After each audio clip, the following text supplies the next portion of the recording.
ገብተናል የ2025-26 የእንግሊዝ ፕሪሚየር ሊግ ቻምፒዮኑ ማንቸስተር ሲቲ ጋር ተከሰናል። እንግዲህ አባቴ ከዚህ በኋላ ስክሪንሹት አርጋ አስቀንጠው ፈርስት ላይ የምትቀመጥበት ምንም አይነት እድል እንደሌላችሁ አሳምራችሁ ታቁታላችሁ እናንተ ራሱ ማለት ነው። እኔ አሁን ማታ ምን እንደምጠብቅ ታውቃላችሁ? ከሌ ማለት ነው ይመጥልህና ገነርስ ከፋችሁ እንደ ምንም እንዳይከፋችሁ ከንኳስል ጋር ስንጫወት መሪነቱን እንቀበለዋለን ይላል አባቴ። ያበረታታል ማለት ነው። በምንም ተአምር ግን ከዛሬ በኋላ ሊጉን የምትመሩበት እድል የላችሁም። ኒውካስል ራሱ ማለት ነው በኤምሬት መጥቶ ደና አርጎ ሚቆላ ይሆናል። ማንቸስተር ሲቲ እንደሆነ ወደ ታይትል ሬሱ ቀጋ ካለ ማንም ቲም ሊያንቀሳቅሰው እንደማይችል አሳምራችሁ ታቁታላችሁ። ይልቁንስ እናንተ ማለት ነው የማንቸስተር ሲቲ ክስ የት ሄደ በሉ። ያንን ጠይቁ እንዴ 60 ነጥብ አይቀነስበትም እንዴ ማለት ነው ያለብህ እንጂ ከዚህ በኋላ እመራለሁ በምንም ተአምር መሪነት ላይ ቀመጣለሁ ብለ አታስብ። ለማንኛውም ለጀማው ዲደርሼር ኮፒ ሊንክ ሪፖስት ማድረጋችሁ እንዳይዘነጋ፣ ፎሎም እንዳይረሳ። ይቻማችሁ አራዳ ልጆች። ዛሬ እንግዲህ በእንግሊዝ ፕሪሚየር ሊግ ሁለት ወሳኝ ጨዋታዎች እንግዲህ ይደረጋሉ ማለት ነው። አንዱም ይሄ ነው፣ በርንሌ ከማንቸስተር ሲቲ ማለት ነው። በመቀጠል በርነማውዝ ከሊድስ ዩናይትድ የሚያደርጉት ተጠባቂ ጨዋታ ነው እንግዲህ የምናየው ማለት ነው። ያው እንግዲህ እንደሚታወቀው ማንቸስተር ሲቲዎች አንድ ቀሪ ጨዋታ አላቸው። እናም ዛሬ 33ኛ ሳምንት ሆኖ እንግዲህ ይመዘገበላቸዋል። ዛሬ እንግዲህ የሚያደርጉት ጨዋታ እሱን ነው ማለት ነው። ባይዞ ማለት ነው በዛሬው ጨዋታ ላይ ማንቸስተር ሲቲ በርንሌን በሰፊ ጎል ልዩነት ካሸነፈው ማለት ነው የደረጃውን እርከን ይቆጣጠራል ማለት ነው። የደረጃውን እርከን ወደ አንደኛነት ይመጣል ማለት ነው። ያው አርሰናል እስኪጫወት ማለት ነው። እጅግ በጣም ነው የሚያስገርመው ከምሬ ነው የምላችሁ። እናም ዛሬ እጅግ በጣም ትልቅ ተፋጠጥና ትልቅ ቋጠሮ ምናልባትም የምናይበት ቀን ሊሆን ይችላል። በመቀጠል ባይዞ በርነማውዝ ከሊድስ የሚያደርጉት ጨዋታ ራሱ ይሄ ጨዋታ ራሱ እንዳያልፋችሁ እጅግ በጣም ደስ የሚልና ተጠባቂ ነው ሁለቱ ክለቦች የሚያደርጉት ጨዋታ ማለት ነው። እናም እንግዲህ ምሽት 4 ሰዓት ላይ እንገናኝ።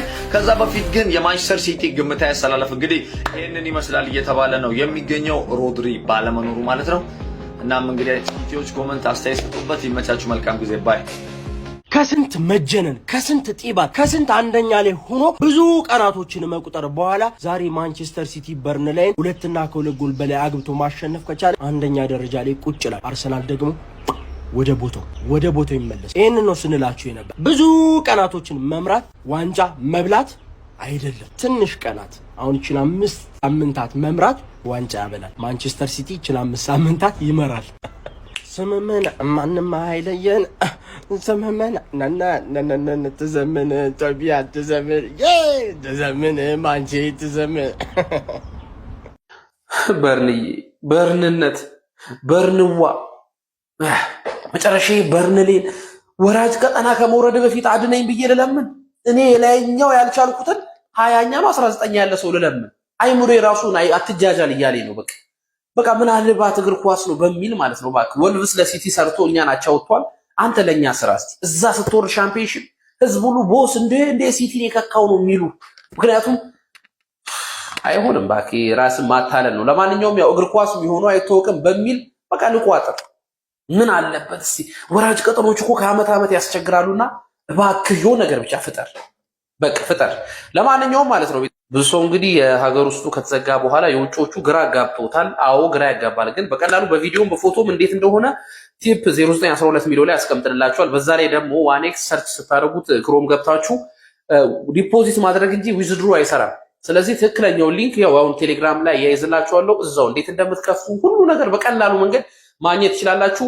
ዋኔክስ ቤት አሁንም እየሰራ ነው። ይመቻችሁ። በሳምንቱ መጨረሻ የኤፍኤ ካፕ የግማሽ ፍጻሜ ጨዋታዎች የሚከወኑ መሆኑን ተከትሎ የ34ኛ ሳምንት ተስተካካይ ጨዋታዎች እየተከወኑ የሚገኙ ሲሆን ዛሬ ምሽትም የፔፕ ጋርዲዮላ ማንቸስተር ሲቲ የሚኬል አርቴታውን ቡድን አርሰናል ሞራላቸውን ለመሰባበር ብሎም የሊጉ መሪ ለመሆን የሚያስችላቸውን ውጤት ለማስመዝገብ ሲሉ ወደ ተርፍ ሞራ አቅንተው የስኮት ፓርከሩን ሰራዊት በርንሌ የሚያስተናግድ ይሆናል። ዋሰሞቹ ይህን ጨዋታ 2 ጎልና ከዛ በላይ አስቆጥረው ድል የሚያደርጉ ከሆነ የሊጉ መሪነት ጨዋታቸውን ከሚኬል አርቴታው ቡድን አርሰናል የሚረከቡ መሆኑን ተከትሎ ጨዋታው ከወዲሁ እንዲጠበቅ አስችሎታል። የሁለቱ ቡድኖች ጨዋታ ዛሬ ምሽት 4 ሰዓት ሲል የሚከወን ሲሆን በተመሳሳይ ሰዓትም ሊድስ ዩናይትድ በኢላንድ ሮድ በርንማውዝን የሚያስተናግድበት ጨዋታ ይጠበቃል። የጨዋታ ግምታችን ኮሜንት ላይ ያጋራችሁኝ ፎሎ፣ ላይክ፣ ሼር፣ ኮፒ ሊንክ ማድረግ እንደደረሳ ይመቻችሁ። ማንቸስተር ሲቲ በዛሬው ጨዋታ ላይ ካሸነፈ በየትኛውም ውጤት 10-0 የሚያሸንፍ 1-0 የሚያሸንፍ የፕሪሚየር ሊጉን መሪነት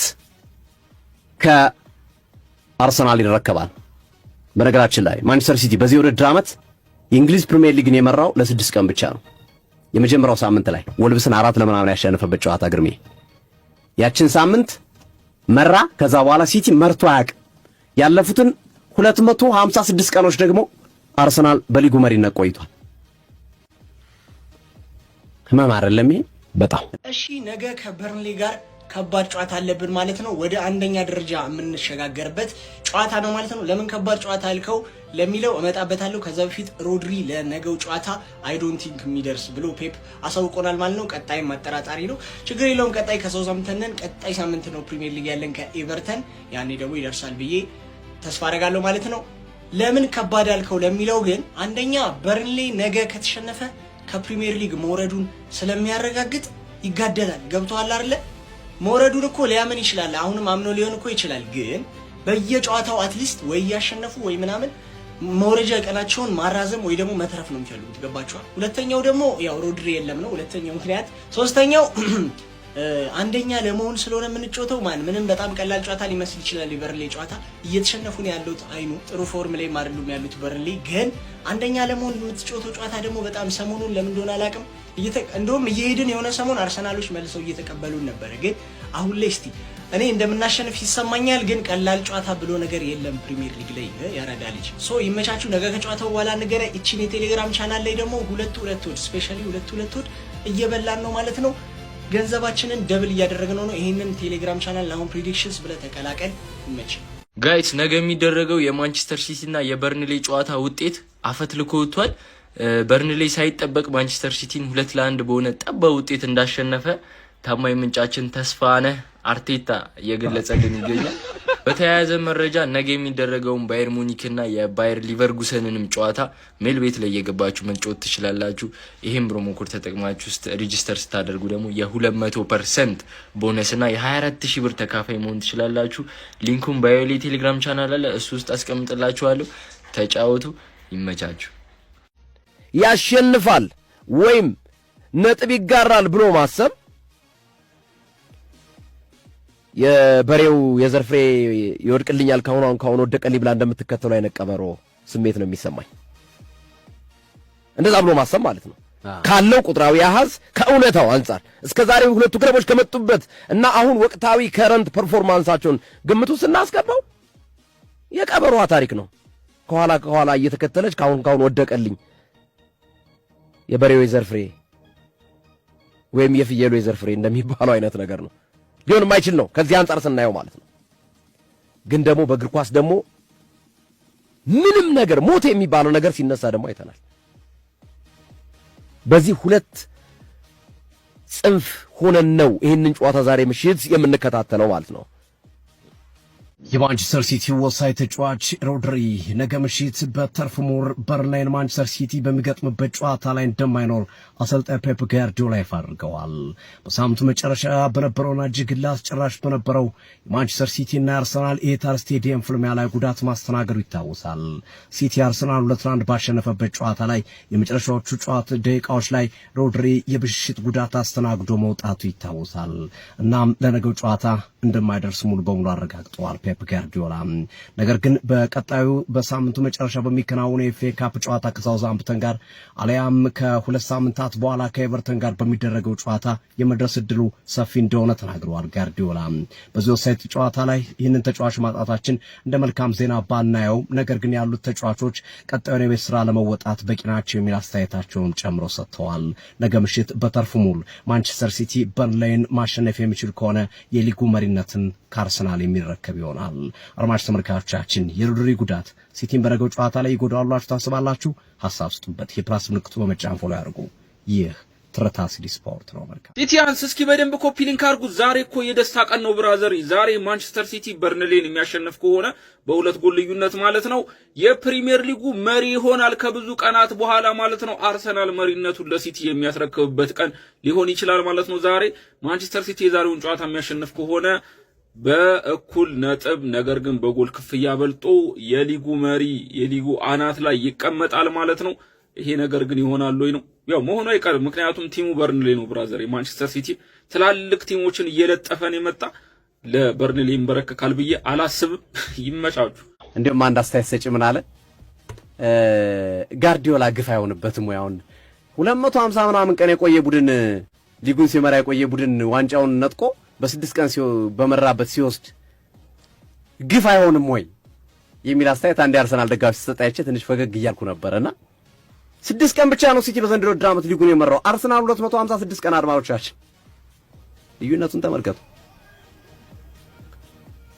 እንግዲህ ዋንጫው ኦፍ ኮርስ አሁን ሲቲ ስላሸነፈ ቢያሸንፍ ይመራል እንጂ ዋንጫውን አያረጋግጥ።